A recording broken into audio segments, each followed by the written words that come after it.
ಒಂದು ಸಿನಿಮಾ ಬಿಡುಗಡೆ ಆದ್ಮೇಲೆ ಸುದ್ದಿ ಆಗುತ್ತೆ, ಕೆಲವೊಮ್ಮೆ ಟ್ರೇಲರ್ ಬಿಡುಗಡೆ ಆದ್ಮೇಲೆ ಸುದ್ದಿ ಆಗುತ್ತೆ. ಆದ್ರೆ ಈ ಸಿನಿಮಾ ಮಾತ್ರ ಟ್ರೇಲರ್ ಬಿಡುಗಡೆ ಆಗುವ ಮುಂಚೆ ಸುದ್ದಿ ಆಗಿದೆ. ನಿಜ ಹೇಳ್ಬೇಕಂದ್ರೆ ಕಳೆದ ಕೆಲ ದಿನಗಳಿಂದ ನಾನು ಕೂಡ ನಿಮ್ಮ ಹಾಗೆ ಒಂದು ನೋಟಿಫಿಕೇಶನ್ಗೋಸ್ಕರ ಕಾಯ್ತಾ ಇದ್ದೆ. ರಾಮಾಯಣ ಅಫಿಷಿಯಲ್ ಟ್ರೇಲರ್ ಡೈಲಿ ಯೂಟ್ಯೂಬ್ನ ತೆಗೆದಾಗ ಇವತ್ತು ಬರ್ಬೋದು ಅನಿಸ್ತಾ ಇತ್ತು. ಆದ್ರೆ ಬಂದಿದ್ದು ಟ್ರೇಲರ್ ಅಲ್ಲ, ಒಂದು ಚಿಕ್ಕ ಪೋಸ್ಟ್. ಸರಿ, 2 ದಿನ ಮುಂದಕ್ಕೆ ಹಾಕಿರ್ತಾರೆ ಅನ್ಕೊಂಡೆ. ಆದ್ರೆ ಪೋಸ್ಟ್ ಓದಿದಾಗ ನನಗೆ ಒಂದು ವಿಷಯ ಕಣ್ಣಿಗೆ ಬಿತ್ತು. ಅಲ್ಲಿದ್ದ ಒಂದು ಹೆಸರು ಇಡೀ ಕತೆ ದಿಕ್ಕನ್ನೇ ಬದಲಿಸ್ಬಿಟ್ಟಿತ್ತು. ಆದ್ರೆ ಅದಕ್ಕೆ ಮುಂಚೆ ಸ್ವಲ್ಪ ಹಿಂದೆ ಹೋಗೋಣ. ರಾಮಾಯಣ ಸಿನಿಮಾ ಘೋಷಣೆ ಆದ ದಿನ ನೆನಪಿದೆಯಾ ನಿಮಗೆಲ್ಲ? ಮೊದಲಿಗೆ ಎಲ್ಲರೂ ಕಾಸ್ಟಿಂಗ್ ಬಗ್ಗೆ ಮಾತಾಡ್ತಾ ಇದ್ರು. ರಣಬೀರ್ ಕಪೂರ್ ಶ್ರೀರಾಮ ಆಗ್ತಾರೆ, ಸಾಯಿ ಪಲ್ಲವಿ ಸೀತೆಯಾಗಿ ಕಾಣ್ತಾರೆ, ಹಾಗೆ ಯಶ್ ರಾವಣ ಆದ್ರೆ ಹೇಗಿರಬಹುದು. ನಿಧಾನವಾಗಿ ಈ ಚರ್ಚೆ ಕಾಸ್ಟಿಂಗ್ ನಿಂದ ಸ್ಕೇಲ್ಗೆ ಶಿಫ್ಟ್ ಆಯ್ತು. ಈ ಸಿನಿಮಾ ಭಾರತದ ದೊಡ್ಡ ಸಿನಿಮಾ ಆಗಬಹುದು ಅನ್ನೋ ಒಂದು ಮಾತು ಎಲ್ಲ ಕಡೆ ಕೇಳಿಸೋಕೆ ಸ್ಟಾರ್ಟ್ ಆಯ್ತು. ಈ ಸಿನಿಮಾ ಕೇವಲ ಒಂದು ಮೈಥಾಲಜಿಕಲ್ ಫಿಲ್ಮ್ ಅಲ್ಲ, ಇದು ಒಂದು ಗ್ಲೋಬಲ್ ಸಿನಿಮ್ಯಾಟಿಕ್ ಇವೆಂಟ್ ಆಗಿ ಮಾಡ್ಬೇಕನ್ನೋ ಪ್ರಯತ್ನ ಮೊದಲ ದಿನದಿಂದಲೇ ಕಾಣ್ತಾ ಇತ್ತು. ಆಮೇಲೆ ಬಂದಿದೆ ಈ ಪ್ರೈವೇಟ್ ಸ್ಕ್ರೀನಿಂಗ್ಸ್. ಇಲ್ಲಿ ಕತೆ ಇನ್ನು ಇಂಟ್ರೆಸ್ಟಿಂಗ್ ಆಗ್ತಾ ಹೋಗುತ್ತೆ. ಯಾಕೆ ಗೊತ್ತಾ, ಒಳಗೆ ಟ್ರೇಲರ್ ನೋಡೋಕೆ ಹೋದವರು ಹೊರಗೆ ಬಂದು ಕಂಪ್ಲೀಟ್ ಆಗಿ ಏನೂ ಹೇಳಿಲ್ಲ. ಆದ್ರೂ ಅವ್ರ ಮುಖ ನೋಡಿದ್ರೆ ಏನೋ ದೊಡ್ಡದನ್ನ ನೋಡಿದ್ದೇವಿ ಅನ್ನೋ ಫೀಲ್ ಬರ್ತಾ ಇತ್ತು. ಯಾರೋ ವಿಜುವಲ್ಸ್ ಮೈಂಡ್ ಬ್ಲೋವಿಂಗ್ ಅಂತ ಹೇಳ್ತಾ ಇದ್ರು, ಇನ್ನೊಬ್ರು ಥಿಯೇಟರ್ ಅಲ್ಲೇ ಹೋಗಿ ನೋಡಿ ಅನ್ನೋ ಈ ಫೀಲಿಂಗ್ಸ್ ನ ಕೊಡ್ತಾ ಇದ್ರು. लग रहा था कि हम राम जी को देख रहे हैं. The VFX were good. It was really refreshing to see something like this. Everything is great. The VFX is great. The production is going to be crazy. I think you should ask the other people. बहुत अच्छा मजा आ गया. अच्छा. पहली बार ऐसा लग रहा है कि हॉलीवुड का ट्रेलर देख रहे हैं हम, क्योंकि बहुत मजा आया. I personally feel it's one of a kind. Nothing like this has happened in India. Yeah, the trailer is visually extravagant. Story spoil ಮಾಡಲಿಲ್ಲ, ಆದರೂ ಹೈಪ್ ಮಾತ್ರ 10 ಪಟ್ಟು ಜಾಸ್ತಿ ಆಯ್ತಾನೆ ಹೋಯ್ತು. ಇದೇ ನಿಜವಾದ ಮಾರ್ಕೆಟಿಂಗ್ ಅಂದರೆ. ಇಲ್ಲಿವರೆಗೆ ಎಲ್ಲವೂ ಪರ್ಫೆಕ್ಟ್ ಆಗಿತ್ತು. Fans ready, social media ready, YouTube ಚಾನಲ್ಸ್ಗಳು ರೆಡಿ. ಈಗ ಅಫಿಷಿಯಲ್ ಟ್ರೇಲರ್ ಬಂದರೆ ಸಾಕು ಅಂತ ಎಲ್ಲರೂ ಕಾಯ್ತಾ ಇದ್ರು. ಆದರೆ ಅಷ್ಟರಲ್ಲಿ ಆಟವೇ ತಿರುಗಿಬಿಡ್ತು. ನಮಿತ್ ಮಲ್ಹೋತ್ರಾ ಒಂದು ಪೋಸ್ಟ್ ಹಾಕಿದ್ರು, ಟ್ರೇಲರ್ ಪೋಸ್ಟ್ಪೋನ್ ಅಂತ. ಅಷ್ಟೇ, ಆ ಒಂದು ಸಾಲು ಸಾಕಾಯಿತು. 5 ನಿಮಿಷದಲ್ಲಿ ಟ್ವಿಟರ್, ಇನ್ಸ್ಟಾಗ್ರಾಮ್, ಯೂಟ್ಯೂಬ್ ಎಲ್ಲ ಕಡೆ ಒಂದೇ ಪ್ರಶ್ನೆ, ಏನಾಯಿತು? ಯಾರೋ VFX ಅಂದ್ರು, ಯಾರೋ ನೆಗೆಟಿವ್ ಫೀಡ್ಬ್ಯಾಕ್ ಅಂದ್ರು, ಯಾರೋ ಕಾಮಿಕಾನ್ ಪ್ಲಾನ್ ಚೇಂಜ್ ಆಯ್ತಂದ್ರು. ಆದರೆ ಈ ಎಲ್ಲ ಥಿಯರಿಗಳ ಮಧ್ಯೆ ನನಗೆ ಮಾತ್ರ ಒಂದು ಬೇರೆ ವಿಷಯ ಕಣ್ಣಿಗೆ ಬಿತ್ತು. ಅದೇ ಸೋನಿ ಪಿಕ್ಚರ್ಸ್ ಎಂಟರ್ಟೈನ್ಮೆಂಟ್. ನಾನು ಕೂಡ ಅಷ್ಟು ಗಮನ ಕೊಡಲಿಲ್ಲ. ಸರಿ, ಡಿಸ್ಟ್ರಿಬ್ಯೂಷನ್ ಪಾರ್ಟ್ನರ್ ಆಗಿದ್ದಾರೆ ಅಂತ ಮುಂದೆ ಹೋಗಿದ್ದೆ. ಆದರೆ ಸ್ವಲ್ಪ ಡೀಪ್ ಆಗಿ ನೋಡಿದಾಗ ಅರ್ಥ ಆಯಿತು, ಇಲ್ಲಿ ಟ್ರೇಲರ್ ಡಿಲೇಗಿಂತ ದೊಡ್ಡ ಸ್ಟೋರಿ ಬೇರೆನೇ ನಡೀತಾ ಇದೆ ಅಂತ. ನೀವೊಂದು ವಿಷಯ ಅಬ್ಸರ್ವ್ ಮಾಡಿದ್ದೀರಾ? ಒಂದು ಲೋಕಲ್ ಸಿನಿಮಾ ರಿಲೀಸ್ ಆದಾಗ ಪ್ರಮೋಷನ್ ಒಂದು ರೀತಿಯಾಗಿರುತ್ತೆ. ಅದೇ ಒಂದು ಹಾಲಿವುಡ್ ಸಿನಿಮಾ ರಿಲೀಸ್ ಆದಾಗ ಪ್ರಮೋಷನ್ ಸಂಪೂರ್ಣ ಬೇರೆ ಲೆವೆಲ್ಗೆ ಇರುತ್ತೆ. ಈಗ ಪ್ರಶ್ನೆ ಏನಂದ್ರೆ, ರಾಮಾಯಣ ಕೂಡ ಅದೇ ಲೆವೆಲ್ಗೆ ತೆಗೆದುಕೊಂಡು ಹೋಗೋ ಪ್ರಶ್ನೆ ಪ್ಲಾನ್ ನಡೀತಾ ಇದೆಯಾ? ಇಲ್ಲಿಂದಲೇ ಇಂಟರ್ನೆಟ್ನಲ್ಲಿ ಇನ್ನೊಂದು ಥಿಯರಿ ಶುರುವಾಯಿತು. Ramayana trailer spider man trailer ಜೊತೆ ಬರ್ತಾ ಇದೆ ಅಂತ. ಸೋನಿ ನಿಜವಾಗಿಯೂ ಗ್ಲೋಬಲ್ ಲಾಂಚ್ ಪ್ಲಾನ್ ಮಾಡ್ತಿದ್ದಾರೆ. ಒಂದು ವೇಳೆ ಸೋನಿ ನಿಜವಾಗ್ಲೂ ಗ್ಲೋಬಲ್ ಲಾಂಚ್ ಪ್ಲಾನ್ ಮಾಡ್ತಾ ಇದ್ರೆ ಈಗ ಅದು ಅಷ್ಟು ಇಂಪಾಸಿಬಲ್ ಕೂಡ ಅಂತ ಅನ್ಸಲ್ಲ. ಯಾಕಂದ್ರೆ it is capable of doing that. Okay, ಇಲ್ಲಿ ಒಂದು ವಿಷಯ ಕ್ಲಿಯರ್ ಮಾಡಬೇಕು. ನಾನು ಈಗ ಈ ಸ್ಟೋರಿನ 2 ಪಾರ್ಟ್ಸಲ್ಲಿ ಹೇಳ್ತಾ ಹೋಗ್ತೀನಿ. ಒಂದು ಫ್ಯಾಕ್ಟ್, ಇನ್ನೊಂದು ಥಿಯರಿ. ಇವೆರಡನ್ನ ಮಿಕ್ಸ್ ಮಾಡಿದ್ರೆ ಸ್ಟೋರಿ ಏನೋ ಚೆನ್ನಾಗಿರುತ್ತೆ, ಆದರೆ ಸತ್ಯ ಸ್ವಲ್ಪ ಹಾಳಾಗುತ್ತೆ. ಅದಕ್ಕೆ ನಾವು ಎರಡನ್ನು ಬೇರೆ ಬೇರೆಯಾಗಿ ನೋಡೋಣ. ಫ್ಯಾಕ್ಟ್ ಏನಪ್ಪ ಅಂದರೆ, ಟ್ರೇಲರ್ ಡಿಲೇ ಆಯಿತು, ಇದು ಒಂದನೇ ಫ್ಯಾಕ್ಟು. ಮತ್ತು ಇನ್ನೊಂದು, Sony Pictures Entertainment global distribution partner ಆಯಿತು. ಇವೆರಡು ಅಧಿಕೃತ ಮಾಹಿತಿನೇ. ಆದರೆ ಅದರ ನಂತರ ಸೋಷಿಯಲ್ ಮೀಡಿಯಾನಲ್ಲಿ ಓಡಾಡ್ತಿರೋ ಉಳಿದ ಎಲ್ಲವೂ ಥಿಯರಿಗಳೇ. ಆದರೆ ಕೆಲವು ಥಿಯರಿಗಳು ಯಾಕೆ ಹುಟ್ಟಿದ್ವು ಅನ್ನೋದನ್ನು ಅರ್ಥ ಮಾಡ್ಕೊಳ್ಳೋದು ತುಂಬ ಮುಖ್ಯ. ಯಾಕಂದರೆ ಸ್ಮೋಕ್ ಇಲ್ಲದೆ ಫೈರ್ ಬರಲ್ಲ, ಹಾಗೆ ಫೈರ್ ಇಲ್ದಿದ್ರು ಸ್ಮೋಕ್ ಸೃಷ್ಟಿ ಮಾಡೋದು ಸೋಷಿಯಲ್ ಮೀಡಿಯಾಗೆ ಚೆನ್ನಾಗಿ ಗೊತ್ತು. ಈಗ ಸೋನಿ ಬಗ್ಗೆ ಮಾತಾಡೋಣ. ನಾನು ಮೊದಲಿಗೆ ಪಾರ್ಟ್ನರ್ ಅನ್ನೋ ಪದ ಓದಿದಾಗ ಸರಿ, ದೊಡ್ಡ ಕಂಪ್ನಿ ಸೇರಿದೆ ಅಂತ ಅಂದ್ಕೊಂಡೆ. ಆದರೆ ಸಿನಿಮಾ ಇಂಡಸ್ಟ್ರಿಯಲ್ಲಿ ಕೆಲಸ ಮಾಡೋ ಕೆಲವರು ರಿಯಾಕ್ಷನ್ ನೋಡಿದಾಗ ನನಗೆ ಡೌಟ್ ಶುರು ಆಯಿತು. ಯಾಕಂದರೆ ಅವರು ಟ್ರೇಲರ್ ಡಿಲೇ ಬಗ್ಗೆ ಅಷ್ಟು ಮಾತಾಡ್ತಾ ಇರಲಿಲ್ಲ, ಸೋನಿ ಬಗ್ಗೆ ಮಾತಾಡ್ತಾ ಇದ್ರು. ಅಲ್ಲೇ ನಾನು ಸ್ವಲ್ಪ ಡೀಪ್ ಡೈವ್ ಮಾಡಿದೆ. ಆಮೇಲೆ ಗೊತ್ತಾದ ವಿಷಯ ಏನಂದರೆ, ಒಂದು ಸಿನಿಮಾ ಮಾಡೋದು ಒಂದು ಯುದ್ಧ, ಆದರೆ ಆ ಸಿನಿಮಾನ ಜಗತ್ತಿನ ಮೂಲೆ ಮೂಲೆಗೆ ತಲುಪಿಸೋದು ಇನ್ನೊಂದು ಯುದ್ಧ. ಇಲ್ಲಿ ಹೀರೋ, ಡೈರೆಕ್ಟರ್, ಮ್ಯೂಸಿಕ್ ಡೈರೆಕ್ಟರ್ ಯಾರೂ ಹೆಲ್ಪ್ ಮಾಡಲ್ಲ. ಮಾರ್ಕೆಟಿಂಗ್ ಟೀಮ್ ಮಾಡುತ್ತೆ, ಡಿಸ್ಟ್ರಿಬ್ಯೂಷನ್ ಟೀಮ್ ಮಾಡುತ್ತೆ, ಗ್ಲೋಬಲ್ ಪಾರ್ಟ್ನರ್ಸ್ ಮಾಡ್ತಾರೆ. ಅದಕ್ಕೆ ದೊಡ್ಡ ಸ್ಟುಡಿಯೋಸ್ ಈ ವಿಷಯಕ್ಕೆ ಕೋಟಿ ರೂಪಾಯಿ ಖರ್ಚು ಮಾಡ್ತವೆ. ಈಗ ಒಂದು ಸಣ್ಣ ಎಕ್ಸಾಂಪಲ್ ಕೊಡ್ತೀನಿ. ನೀವೊಂದು ಅಂಗಡಿ ಓಪನ್ ಮಾಡಿದ್ದೀರಾ ಅಂತ ತಗೊಳ್ಳಿ. ಧಾರವಾಡದಲ್ಲಿ ಸೇಲ್ ಮಾಡ್ಬೇಕಂದ್ರೆ ಒಂದು ಪ್ಲ್ಯಾನ್ ಸಾಕು. ಕರ್ನಾಟಕದಲ್ಲಿ ಸೇಲ್ ಮಾಡ್ಬೇಕಂದ್ರೆ ಇನ್ನೊಂದು ಪ್ಲ್ಯಾನ್ ಬೇಕು. ಆದರೆ ಅದೇ ಪ್ರಾಡಕ್ಟ್ನ ಅಮೇರಿಕಾ, ಜಪಾನ್, ಯುರೋಪ್ನ ಎಲ್ಲ ಫಾರಿನ್ಗಳಲ್ಲಿ ಎಲ್ಲ ಕಡೆ ಮಾರಬೇಕಂದ್ರೆ ಗೇಮ್ನ ಚೇಂಜ್ ಮಾಡಬೇಕಾಗತ್ತೆ. ಸಿನಿಮಾ ಕೂಡ ಅದೇ. ಅಲ್ಲಿಂದಲೇ ನನಗೊಂದು ಕ್ವಶನ್ ಬಂತು, ಒಂದು ವೇಳೆ ರಾಮಾಯಣನ ಸ್ಕೇಲ್ನ ಕೊನೆಯ ಕ್ಷಣದಲ್ಲಿ ಇನ್ನೂ ದೊಡ್ಡದಾದರೆ ಹೇಗೆ? ಅದಕ್ಕೆ ಟ್ರೇಲರ್ ಏನಾದರೂ ಹೋಲ್ಡ್ ಮಾಡಿದಾರಾ? ಗಮನಿಸಿ, ನಾನು ಆಯಿತು ಅಂತ ಹೇಳ್ತಿಲ್ಲ, ಆಗಿರ್ಬೋದು ಅಂತ ಹೇಳ್ತಾ ಇದ್ದೀನಿ ಅಷ್ಟೇ. ಡಿಫ್ರೆನ್ಸ್ ತುಂಬ ಮುಖ್ಯ. ಯಾಕಂದರೆ ಅಫಿಷಿಯಲ್ ಆಗಿ ಯಾರೂ ಈ ಕಾರಣ ಹೇಳಿಲ್ಲ. ಆದರೆ ಇಂಡಸ್ಟ್ರಿಯಲ್ಲಿ ಎಲ್ಲ ಡಿಸಿಷನ್ಗಳು ಕೊನೆ ಕ್ಷಣದಲ್ಲೇ ಚೇಂಜ್ ಆಗೋದು ಹೊಸ ವಿಷಯ ಏನಲ್ಲ. ಇಷ್ಟೆಲ್ಲ ಯೋಚಿಸ್ತಾ ಇದ್ದಾಗ ಇನ್ನೊಂದು ವಿಷಯ ಕಣ್ಣಿಗೆ ಬಿತ್ತು. ದೆಹಲಿ ಸ್ಕ್ರೀನಿಂಗ್ಸ್ಗೆ ಹೋಗಿದ್ದ ಕೆಲವು ಕ್ರಿಯೇಟರ್ಸ್ ಒಂದೇ ಮಾತು ರಿಪೀಟ್ ಮಾಡ್ತಾ ಇದ್ರು. ಸುಮಾರು 4 ನಿಮಿಷದ ಟ್ರೇಲರ್ ಈ 4 ನಿಮಿಷ ಅನ್ನೋ ನಂಬರ್ ಯಾಕೆ ಇಂಪಾರ್ಟೆಂಟ್ ಗೊತ್ತಾ? ಇವತ್ತಿನ ಕಾಲದಲ್ಲಿ 2 ನಿಮಿಷದ ಟ್ರೇಲರ್ಗೂ ಜನ ಸ್ಕಿಪ್ ಹೊಡಿತಾರೆ. ಆದರೆ 4 ನಿಮಿಷ ಅಂದರೆ ಅದು ಟ್ರೇಲರ್ಗಿಂತ ಎಕ್ಸ್ಪೀರಿಯನ್ಸ್ ಆಗಿರಬೇಕು. ಆದರೆ ಅದೇ ಟ್ರೇಲರ್ನ ಗ್ಲೋಬಲ್ ರಿಲೀಸ್ ಮಾಡ್ಬೇಕಂದ್ರೆ ಅದೇ ವರ್ಷನ್ನ ಕಳಿಸ್ತಾರ ಅಥವಾ ಇನ್ನೊಂದು ಕಟ್ ಮಾಡಿ ಏನೋ ಪಾರ್ಟ್ಸ್ನ ಆ್ಯಡ್ ಮಾಡಿ ಕಳಿಸ್ತಾರ ಅಂತ. ಇಲ್ಲೇ ಈ ಸ್ಪೈಡರ್ ಮ್ಯಾನ್ ಥಿಯರಿ ಮತ್ತೆ ತಲೆ ಎತ್ತುತ್ತೆ. ರಾಮಾಯಣಕ್ಕೂ ಸ್ಪೈಡರ್ ಮ್ಯಾನ್ಗೂ ಏನು ಸಂಬಂಧ ಅಂತ ಕೇಳಬೇಡಿ.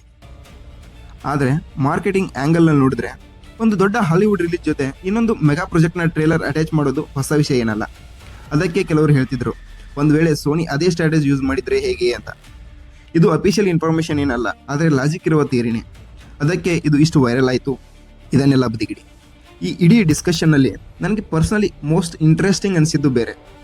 ಟ್ರೇಲರ್ ನೋಡಿದವರು ಸ್ಟೋರಿ ಬಗ್ಗೆ ಜಾಸ್ತಿ ಮಾತಾಡಲಿಲ್ಲ, ವಿಜುವಲ್ಸ್ ಬಗ್ಗೆ ಸ್ವಲ್ಪ ಮಾತಾಡಿದರು, ಸ್ಕೇಲ್ ಬಗ್ಗೆ ಮಾತಾಡಿದರು. ಆದರೆ ಒಂದೇ ಹೆಸರು ಮತ್ತೆ ಮತ್ತೆ ಕೇಳಿಸ್ತಾ ಇತ್ತು, ದಟ್ ಈಸ್ ಯಶ್. ಅಲ್ಲಿಂದ ನನ್ನ ಕ್ಯೂರಿಯಾಸಿಟಿ ಇನ್ನೂ ಜಾಸ್ತಿ ಆಯಿತು.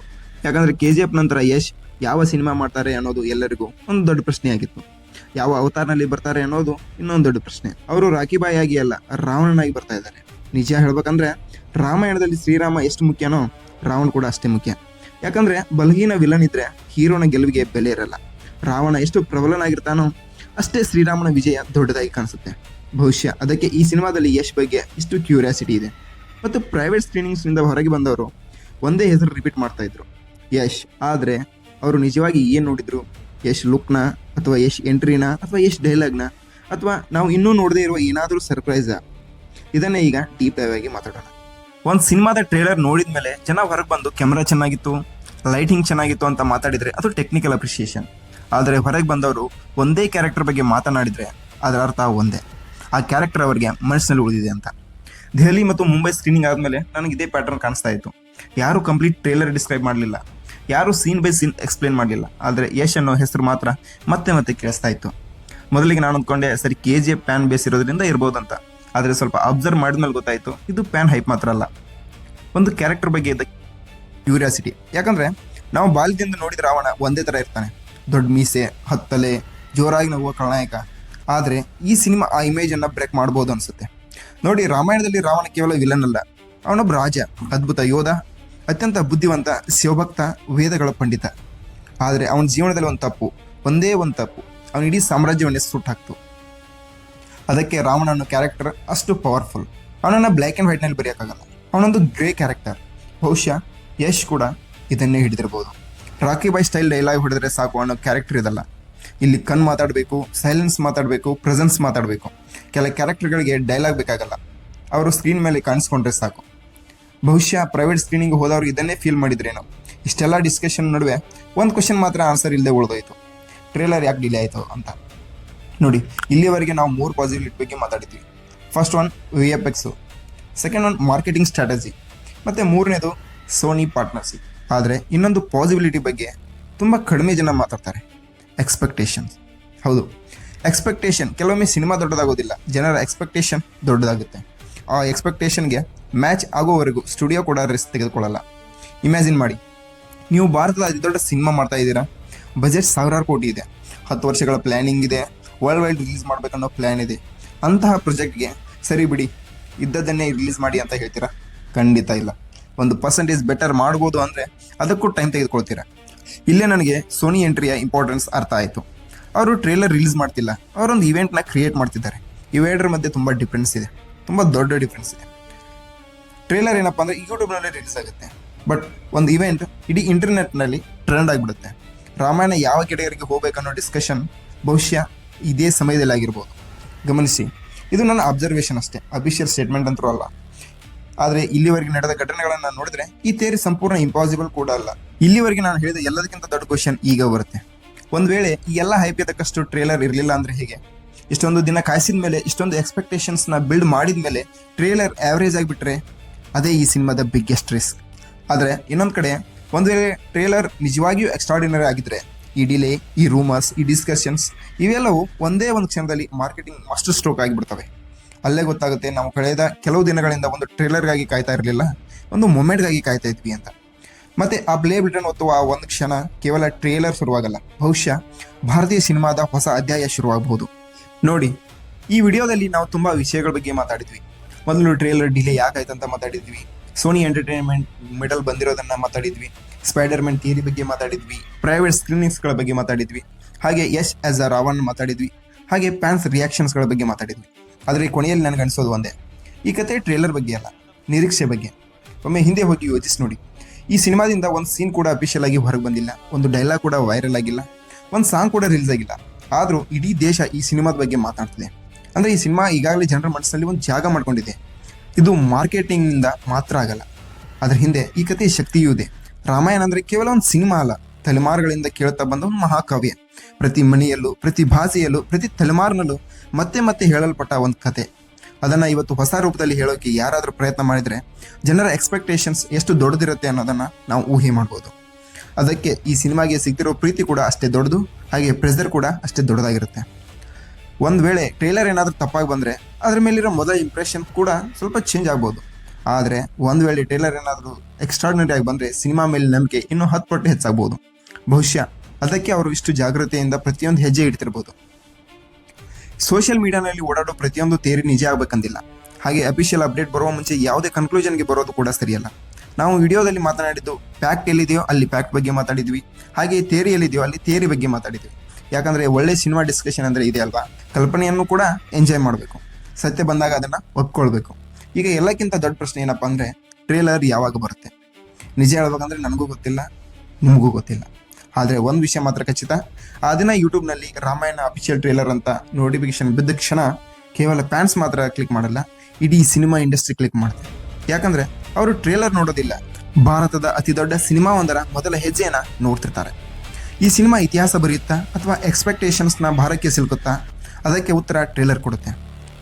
ಯಾಕಂದರೆ ಕೆಲವೊಮ್ಮೆ ಸಿನಿಮಾಗೋಸ್ಕರ ಕಾಯೋದೇ ಕಥೆಯ ಅತ್ಯಂತ ರೋಚಕ ಭಾಗವಾಗಿರುತ್ತೆ. ಒಂದು ಪ್ರಶ್ನೆ ಮಾತ್ರ ಕೇಳುತ್ತೀನಿ, ನಿಮ್ಮ ಪ್ರಕಾರ ಈ ಟ್ರೇಲರ್ ಡಿಲೇ ನಿಜವಾಗಿಯೂ ಮಾರ್ಕೆಟಿಂಗ್ ಮಸ್ಟೋಕ ಅಥವಾ ಇನ್ನೂ ನಮಗೆ ಗೊತ್ತಿಲ್ಲದ ಬೇರೆ ಕಥೆ ಏನಾದರೂ ಇದೆಯಾ? ಕೆಳಗೆ ಕಮೆಂಟ್ನಲ್ಲಿ ನಿಮ್ಮ ಅಭಿಪ್ರಾಯ ತಿಳಿಸಿ. ನಿಮ್ಮ ಥಿಯರಿಗಳಲ್ಲಿ ಯಾವುದು ಹೆಚ್ಚು ಇಂಟ್ರೆಸ್ಟಿಂಗ್ ಅನಿಸುತ್ತೋ ಅದನ್ನು ಮುಂದಿನ ವಿಡಿಯೋದಲ್ಲಿ ಡಿಸ್ಕಸ್ ಮಾಡೋಣ. ಇವತ್ತಿನ ಈ ವಿಡಿಯೋ ನಿಮ್ಗೆ ಇಷ್ಟ ಆಗಿದ್ರೆ ಲೈಕ್ ಮಾಡಿ, ನಿಮ್ಮ ಸಿನಿಮಾ ಹುಚ್ಚಿರೋ ಫ್ರೆಂಡ್ಸ್ಗೆ ಶೇರ್ ಮಾಡಿ. ಇಂಥ ಸಿನಿಮಾ ಕಥೆಗಳನ್ನು ಕನ್ನಡದಲ್ಲಿ ನೋಡಬೇಕಂದ್ರೆ ಚಾನಲ್ನ ಸಬ್ಸ್ಕ್ರೈಬ್ ಮಾಡೋದನ್ನು ಮಾತ್ರ ಮರಿಬೇಡಿ. ನಾನು ಮತ್ತೆ ಸಿಗ್ತೀನಿ ಇನ್ನೊಂದು ದೊಡ್ಡ ಸಿನಿಮಾ ಕಥೆಯೊಂದಿಗೆ. ಅಲ್ಲಿವರೆಗೂ ನಿಮ್ಮ ಆರೋಗ್ಯನ ಚೆನ್ನಾಗಿ ನೋಡ್ಕೊಳ್ಳಿ. ಟೇಕ್ ಕೇರ್, ಬಾಯ್ ಬಾಯ್.